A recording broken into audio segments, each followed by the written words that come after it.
चलिए आगे बढ़ रहे हैं और आगे अब असल सबक शुरू हो रहा है। शहरों में कोई चांद को मामा नहीं कहता। ये उन्वान मुसन्निफ़ ने दिया है, उसके शेर का एक मिसरा है मुनव्वर राना के। अब वो यहाँ कह रहे हैं कि शहरों में कोई चांद को मामा नहीं कहता। जब इसका उन्वान रखा तो अब उसके ताल्लुक़ से यहाँ पर आगे बढ़ रहे हैं मुसन्निफ़। ये मिसरा मेरी समझ में उस वक्त आया जब मैं शहर आकर बस गया और शहर की आबो हवा, मिजाज और मामलात से मानूस भी हो गया। यहाँ आकर ये बात भी समझ में आई कि शहर में आदमी वो तमाम बातें भूल जाता है जो इसे गाँव का मदरसा और गाँव की चौपालें सिखाती हैं। और यह भी ज़रूरी है क्योंकि शहर के अपने क़वानीन होते हैं और अपना मिजाज होता है। गाँव और शहर के रस्म व रिवाज और रहन सहन में भी बहुत फ़र्क होता है। आप अगर गौर करें तो देखेंगे कि देहात में घरों और दुकानों में ऐसे कैलेंडर होते हैं जिनमें शहर मौजूद होता है। शहर की इमारतें, शहर के लोग और शहर की शबाहत मौजूद होती है, जबकि शहर की दीवारें इन कैलेंडरों से आरास्ता की जाती हैं जिनमें देहात मौजूद हो, देहात का मौसम और देहात का भोलपन दिखाया गया हो। हाँ, ये पहला पैराग्राफ है आपके सबक का और पहले हिस्से का। शहर में कोई चांद को मामा नहीं कहता, इसको उन्वान बनाया है यहाँ पर मुसन्निफ़ ने, जो उन्हीं के शेर का एक मिसरा है। और ये मिसरा कब समझ में आ रहा मुसन्निफ़ के? उस वक्त समझ में आया कि जब वो शहर में आकर बस गया। अब शहर में आकर बस गया तो क्या हुआ? शहर का माहौल, शहर का मिजाज, ये तमाम से उसको उनसियत पैदा हो गई, उससे लगाव पैदा हो गया, उससे लगाव पैदा हो गया, उसको अपना लिया, वहाँ के रहन सहन को, वहाँ के मिजाज को, ये तमाम चीज़ें उसके अंदर आ गई। अब फिर चूँकि जब आदमी शहर में आता है, यानी आमतौर पर यह इंसानी फितरत है, जो जहाँ जाता है वो वहाँ का हो जाता है, वहाँ के माहौल में ढल जाता है, यह इंसानी फितरत है। वो अपने माहौल से, जब कोई आमतौर पर आप देखते होंगे कि जब कोई सऊदी अरब चले जाता है माशी ज़रूरत के पेश नज़र, तो वहाँ के माहौल में ढल जाता है, उसकी लैंग्वेज बदल जाती है। जब आके हमसे बात करता है तो एक अजीब सा एहसास हमारे अंदर पैदा होता है। तो उसी तरह से ये शहर में भी जब पहुँचता है तो यहाँ भी वो तमाम बातें भूल जाता है जो गांव में उसने सीखी थी। वो बातें क्या है जो इसे गांव का मदरसा और गांव की चौपालें सिखाती थी। गांव के मदरसे में जो मोहब्बत, रवादारी, हमदर्दी, एक दूसरे का एहतराम, खुलूस जो सिखाया जाता है, वहाँ की चौपालें यानी गाँव के अंदर चबूतरे बने हुए होते, दरख्त की अतराफ़ में, वहाँ पर बड़े लोग बैठते, किसी मामले के तस्फिया वगैरह करते, फिर और अपना वक्त गुजारी के लिए भी वहाँ पर गुफ्तगू करते हुए, बातचीत करते हुए अपना वक्त भी गुजारते हैं। तो वहाँ पर जो चौपालें सिखाती थी, मदरसा सिखाता था हमदर्दी, एक दूसरे से लगाव, एक दूसरे का खुलूस, एक दूसरे का एहतराम, एक दूसरे के साथ देना, ये तमाम चीज़ें यहाँ पर आकर मुसन्निफ़ भूल जाता है। और क्यों भूल जाता है वो बता रहा है कि यहाँ का मिजाज अलग है, यहाँ के क़वानीन अलग है शहर के, इसलिए इंसान ये तमाम चीज़ें भूल जाता है। अब उसके बाद ये कह रहा है कि गांव और शहर के रस्म व रिवाज, रहन सहन में भी बहुत फ़र्क होता है। रस्म व रिवाज, इसका माना रहन सहन है, रहन सहन और रस्म व रिवाज। और एक बात आपको बता दूं कि आपको जो भी माने समझ में नहीं आ रहे तो उसको आप अंडरलाइन कर लीजिए और दौरान तदरीस मैं उसके तशरीह करते हुए माने का भी इजहार कर दूंगा, आप समझ के उसके माने लिख लीजिए, या नहीं तो बाद में आप डिक्शनरी का इस्तेमाल करते हुए, पीछे फ़रहंग भी दी गई, उसका इस्तेमाल करते हुए आप माने लिख ले सकते हैं और उसको समझ सकते हैं, या अपने असातिज़ा से या फिर आपके दोस्त अहबाब से उसकी मालूमात ले सकते हैं, उसका माना अक्स करवा सकते हैं। तो लिहाजा यहाँ पर हम आगे बढ़ेंगे तो गाँव और शहर के रस्म व रिवाज में फ़र्क होता है, रहन सहन में फ़र्क होता है। गाँव का रहन सहन अलग है और शहर का रहन सहन अलग है। गांव के अंदर हमदर्दियाँ, गांव का रहन सहन अलग, बिल्कुल सादगी गांव में होती है, शहर में एक सादगी नहीं होती, बल्कि उसके बरक्स होता है, शहर में एक तिस्ना होता है। इस तरह से इंसान अपने आप को प्रिटेंड करने की कोशिश करता है कि वो बहुत कुछ है, वो बात हमको गांव में नहीं दिखती। तो अब अगर गौर करके आप देखें तो चूँकि हम जो चीज़ को हासिल नहीं करते या जो चीज़ से हमें रग़बत होती है, जिसको हम चाहते हैं, उसकी तस्वीर हम अपने घरों में लगाते हैं। यहाँ पर भी चूँकि गांव वाले शहर को नहीं देखते, इनके पास कैलेंडर जो होते हैं, जो भी तस्वीर ख़रीदेंगे, जो भी कैलेंडर ख़रीदेंगे, उस पर ख़ुसूसी तौर पे तवज्जो देंगे, उसमें शहर का माहौल हो, शहर की अक्कासी हो, उसके अंदर शहर की शबीहा हो, वो कैलेंडर अपने दीवारों पर आरास्ता करेंगे। उसके बरक्स शहर वाले गांव का भोलापन, देहात का माहौल वो कैसा होता है, उसकी तस्वीरों को अपने घरों में लटकाएंगे। ये इंसानी फितरत है। तो इसको समझने के लिए मुसन्निफ यहाँ पर ये बात बता रहा है। अब दूसरे पैराग्राफ की तरफ बढ़ते हैं। लोग उस शहर को खुशहाल समझते हैं जो रात के वक्त भी जाग रहा होता है। मैं गांव में अक्सर सोचता रहता था कि शहर में लोग चांद को गैर ज़रूरी सी चीज़ क्यों समझते हैं।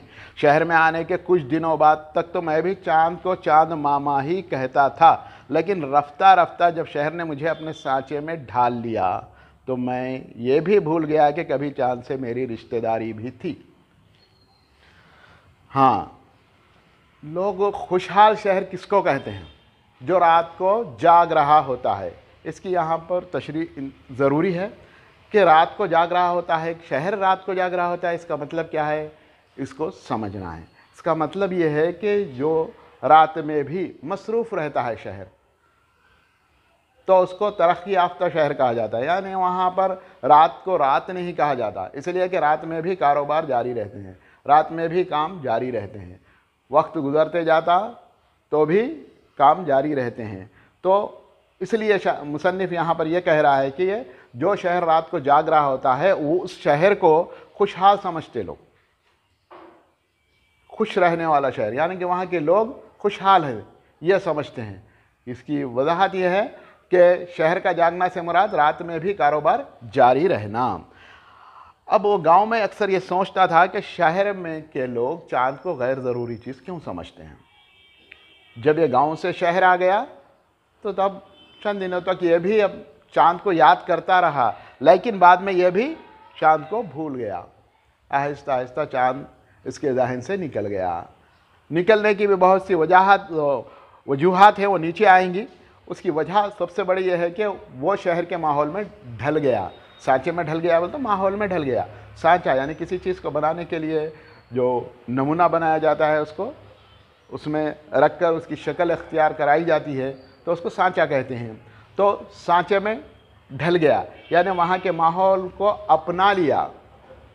सन्निफ वहाँ के माहौल को अपना लेता है शहर के, और शहर के माहौल को अपना लिया तो क्या गया, हो यह गया कि वो जिसको चंदा मामा कहता था, जिस चांद से उसकी रिश्तेदारी थी, वो उसको भूल गया। इसके बाद का पैराग्राफ, अरसे बाद एक दिन गांव से मेरे मामू तशरीफ़ लाए। इन्हें देखकर याद आया कि कभी चांद से मेरी रिश्तेदारी और बेतकल्लुफ़ी थी। मैं सोचने लगा आखिर शहर में रहकर चांद को भूलने की क्या वजह हो सकती है। कई दिनों तक गौर करने के बाद महसूस हुआ कि दरअसल शहरों में बिजली, जनरेटर और बैटरी के तुफैल से ट्यूबलाइट, मर्क्यूरी बल्ब और रंग बिरंगी रोशनी आदमी को इतना मबहूत कर देती है कि वो चंदा मामा को भूल जाता है। चंदा मामा याद कब आए? शहर के माहौल में ढल गया, चांद को भूल गया।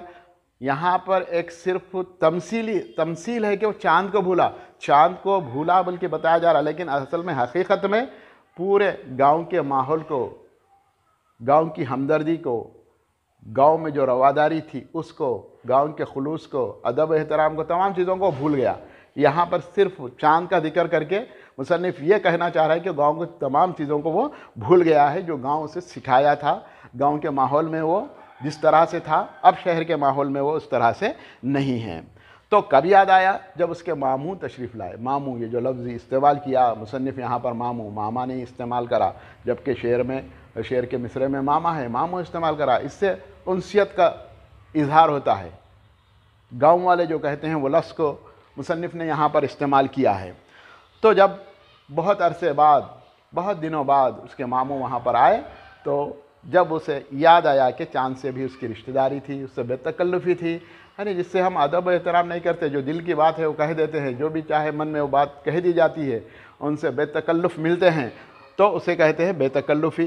तो रिश्तेदारी थी। अब वो सोचने लगा कि आखिर शहर में मैं भूला क्यों, क्या वजह है भाई मैं चांद को भूल गया यहाँ पर आने के बाद। बहुत दिन गौर करने के बाद उसको पता चला कि उसकी वजूहात क्या हैं कि यहाँ की रोशनियाँ हैं। यानी मतलब यहाँ पर अगर करंट चले जाता है, बिजली चले जाती है तो भी रोशनी बरकरार रहती है। अब यहाँ पर चांद की क्या ज़रूरत पेश आएगी? चांद की रोशनी की यहाँ पर ज़रूरत ही नहीं है, क्योंकि बिजली है, यहाँ पर जनरेटर है, बिजली चली गई, गुल हो गई, तो जनरेटर का इस्तेमाल, बैटरी का इस्तेमाल, जिससे ट्यूबलाइट या मर्क्यूरी बल्ब, मुख्तलिफ़ किस्म की जो रोशनी की जाती है, मुख्तलिफ़ किस्म के बल्ब्स या आपके मुख्तलिफ़ किस्म की जो लाइटों के लिए इस्तेमाल किए जाते हैं, तमाम की तमाम इसमें तमाम चीज़ें इसमें आ जाती हैं। ट्यूबलाइट ले लीजिए, आप छोटे मर्क्यूरी बल्ब्स ले लीजिए, या कोई और किस्म के बल्ब्स ले लीजिए, जो शो के बल्ब्स ले लीजिए, हर तरह के बल्ब्स, और इतनी रोशनी कि इंसान यहाँ पर देखकर मबहूत हो जाता है, हैरान हो जाता है, इतनी रोशनी। क्योंकि वो गांव से आया हुआ था तो वो रोशनी में अब चांद को ये भूल गया। और यही शायद मेरे साथ भी हुआ है, जिसकी वजह से मैंने अपने एक करीबी रिश्तेदार को फरामोश कर दिया। अब करीबी रिश्तेदार क्या है? करीबी रिश्तेदार है उसका, इसलिए कि वो उसका मामा है, हाँ, माँ का भाई, मामा, तो उसको भूल गया ये, इसकी वजह से जो वजूहात अभी बताई गई है, लाइटों की वजूहात। वो चंदा मामा जिसने मुझे हर शब उजाला बख्शा, कच्चे से घर में मिट्टी का एक नन्हा सा कमज़ोर दिया हवा की हल्की सी जुम्बिश से लरजने लगता था, हर रोज़ शाम होते ही चंदा मामा जगमग जगमग करते मेरे घर को रोशन करते और मुझे कहानी सुनाने आ जाते। चांद में चरखा काटने वाली रिवायती बुढ़िया को मैंने नहीं देखा। हाँ, चंदा मामा की रोशनी में मुझे दादी का चमकता हुआ चेहरा साफ दिखाई देने लगा था। मैं घर की अंगनाई में पलंग पर लेटा हुआ टुकुर टुकुर चंदा मामा को तकता तो मेरी आंखों की पुतलियों में मामों की तस्वीर उतर आती, और माँ जब ये तस्वीर देखती तो मैं उसे हू बहू चांद जैसा दिखाई देता था। मिट्टी के बने चूल्हे पर जब आग तवे को दहकाती और चिंगारियाँ तवे पर रक्स करने लगती तो ऐसा लगता कि तवा मुस्कुरा रहा है। रोटी सेकने के लिए माँ जब सूखी गीली लकड़ियों को सुलगाती तो पसीने पसीने हो जाती थी, और इसके मुक़द्दस पसीने के ख़तरे रोटियों में जज्ब हो जाते थे। शहर ने मुझे बिरयानी खिलाकर रोटी की लज्जत छीन ली, दूध के डब्बों ने माँ के दूध का जायका छीन लिया।